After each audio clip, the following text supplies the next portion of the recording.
You're probably familiar with the term 6'7" because it has become this popular trend amongst the younger generation. But a lot of people don't realize that 6'7" has been often associated with paranormal encounters. Now, there was a woman named Molly. Molly said that her son picked up the trend of saying 6'7", and he would say 6'7" after everything. And eventually it got to the point where she was annoyed. So she tells her son, you can say it at school, you can say it around your friends, but I do not want to hear you say it around me. So she goes home one day and she is sitting in the living room. She started to hear her son saying 6'7", 6'7", 6'7". So she got up, she walked into her son's room, and she said, what's going on? Like, I told you not to say that number anymore. Like, it's annoying. Please stop. And her son's like, I don't know what you're talking about. Like, I did not say that. She's like, okay, whatever. Just don't say it anymore. A couple days later, she is sitting in the living room again, and she sees a shadow go by. And she starts hearing 6'7", 6'7", 6'7", 6'7", over and over again. So she gets up, she goes to her son's room, and she's like, I told you, stop saying that. Like, it's annoying. Please stop.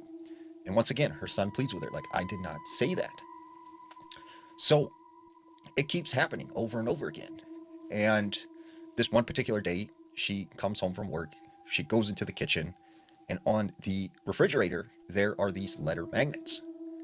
And she discovers that spelled out on the fridge with these magnets is 67DIE.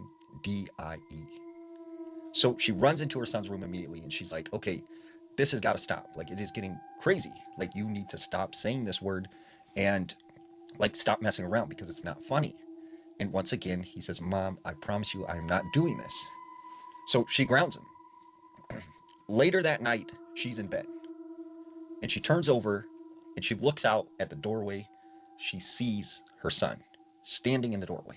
And he's just staring at her. And she's like, okay, yeah, can I help you? And he turns around, walks down the hallway. So the next morning, she asks her son, what did you want? Why did you come to my room? And he's like, Mom, like, I didn't do that. Like, that, I don't know what you're talking about. A couple weeks after this, she is in the kitchen. And all of a sudden, her son comes through the kitchen door, stands right by her, and he looks at her. But that's when she realizes, like, her son looks completely different. Like, something is off about him. And that's when he started to say 6'7", 6'7", 6'7", 6'7", 6'7", 6'7", and his voice got deeper and deeper and sort of darker as he said that. And she starts screaming because she's terrified. She knows this isn't her son. Her son comes running out of his bedroom into the kitchen. She grabs him, embraces him, and is like, look, I'm very sorry. I didn't mean to yell at you, and I know that it wasn't you saying that number. So she tells him, like, what had happened. And they both agreed that that number would never be mentioned again in their house.